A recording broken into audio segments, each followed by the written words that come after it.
é a videoaula da semana 1 da disciplina de Conservação de Alimentos do curso técnico à distância em confeitaria. Nessa semana, a gente vai falar sobre o uso do calor para conservar os alimentos. A primeira coisa que a gente tem que pensar quando a gente vai conservar um alimento é que tipo de alteração que pode ocorrer nesse alimento. Então eu tenho alterações de ordens diferentes. Eu tenho micro-organismos que podem estar alterando esse alimento, eu tenho reações químicas que podem acontecer nesse alimento e de alguma maneira diminuir a qualidade dele.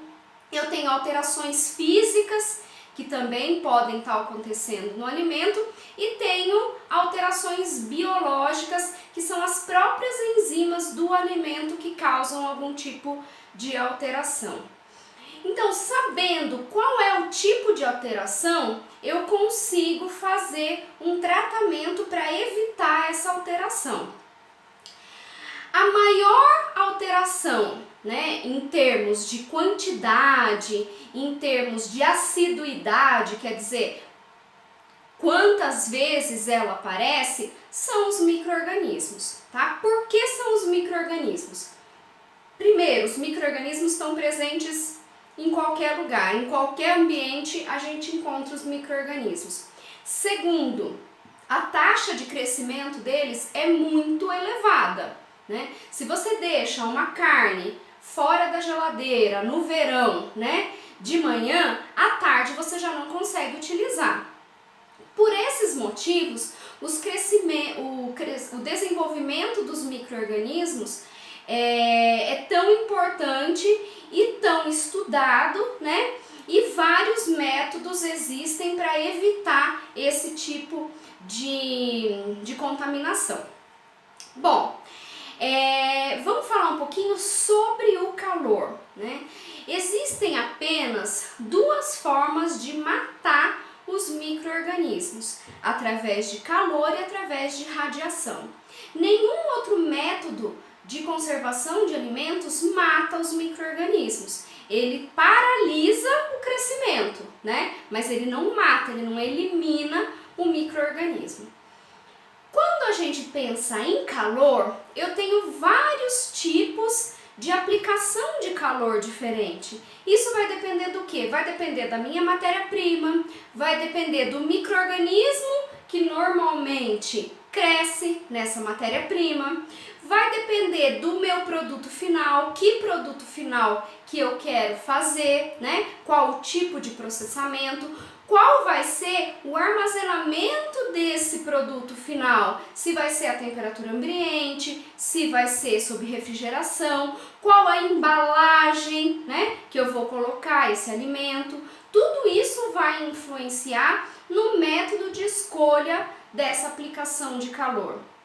A gente tem que ter em mente que a partir do momento que eu apliquei calor, eu vou ter algum tipo de transformação, Então eu vou ter alguma transformação sensorial, de cor, de sabor, de textura, E vou ter alterações nutricionais. A partir do momento que eu apliquei o calor, eu tenho perdas nutricionais. O que vai variar é o tamanho dessas perdas.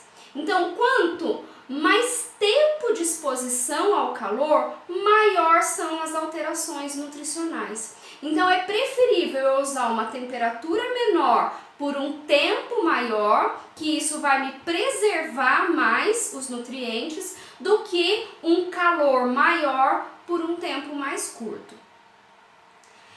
Outro aspecto que a gente tem que levar em consideração é o que o micro-organismo precisa para estar se desenvolvendo naquele alimento.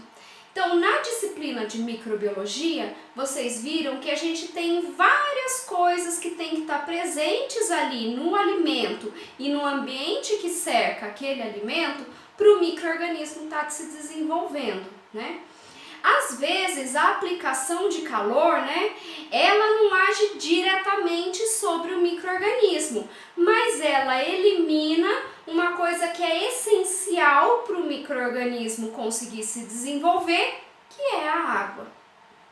A água livre, que a gente chama de atividade de água, ela é imprescindível, né, para grande parte dos micro-organismos, para as bactérias com certeza.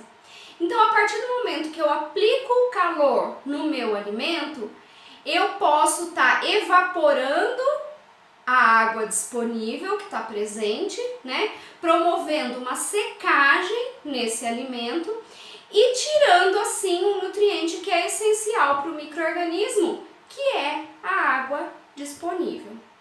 Com relação à disponibilidade de água, os alimentos eles são divididos em 3 categorias diferentes. Os alimentos chamados de perecíveis são aqueles que têm bastante água disponível. O leite, as carnes, né? Os semi-perecíveis, muita gente acha que eles têm menos água disponível, mas não é isso não. Os semi-perecíveis, eles têm bastante água disponível, mas eles têm o quê? Uma casca que protege essa água. Então, as frutas e hortaliças, elas são classificadas como semi-perecíveis, não porque elas não têm água. Se você pegar o chuchu, 99% do chuchu é água, não é? Mas ele tem o quê? Ele tem uma casca que protege essa água. Então, o micro-organismo só vai conseguir utilizar essa água se a gente tiver algum tipo de injúria naquela casca, né? Se a gente bater, se a gente machucar, né? Aí, a hora que o micro-organismo entrar dentro dessa fruta e hortaliça, ele vai ter água disponível à vontade para conseguir se desenvolver.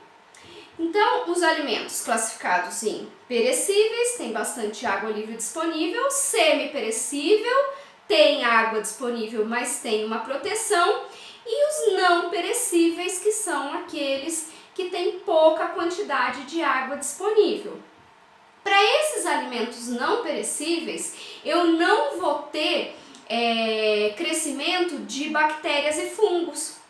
Quem que deteriora cereais, farinhas? Os insetos. Por quê? Porque eles precisam de uma quantidade de água muito menor. Então, quem vai estragar esse tipo de alimento não perecível não vai ser micro-organismo, vão ser insetos. Outro aspecto importante quando a gente pensa na utilização do calor é o custo. Para a gente gerar calor, isso custa muito dinheiro. A maioria das grandes indústrias tem as suas caldeiras, tem as suas usinas hidrelétricas, né, produzindo energia, mas isso tudo tem um custo, né? Então, quanto mais calor eu precisar, maior vai ser o custo para eu produzir esse tipo de alimento. Uma coisa que a gente sempre tem que ter em mente, nós que trabalhamos com alimentos, é que nenhum método de conservação melhora a qualidade. Ele vai, no mínimo, manter aquela qualidade que existe. Por isso que as boas práticas de fabricação, elas têm que vir desde lá do campo, a colheita, o transporte, chegou na indústria, o processamento, o transporte de novo, lá no supermercado, né? A gente faz de tudo para que o processamento seja certinho, seguindo todas as normas, mas isso não vai adicionar qualidade nessa matéria-prima. Então, uma boa empresa trabalha com o quê? Com matérias-primas de qualidade. E aí ela faz esse processamento e mantém essas qualidades no meu produto final. Se vocês tiverem alguma dúvida, eu fico aqui à disposição de vocês, né? Nessa semana a gente vai ver os vários métodos que existem para aplicação de calor, então a gente vai ver o que é pasteurização, qual que é o objetivo dela, qual que é a diferença, né, de usar pasteurização e usar esterilização, por que um leite de caixinha ele pode ficar armazenado fora da geladeira e aquele leite de saquinho, ele tem que ficar dentro da geladeira. A gente vai ver o branqueamento, a gente vai ver a tindalização, que não é um método usual porque ele não é comercial, mas do ponto de vista nutricional é o melhor método de aplicação que existe, né? A gente vai ver o conceito de esterilidade comercial, por que é um conceito, né? Tudo isso a gente vai ver nessa semana. Então, bom estudo para você!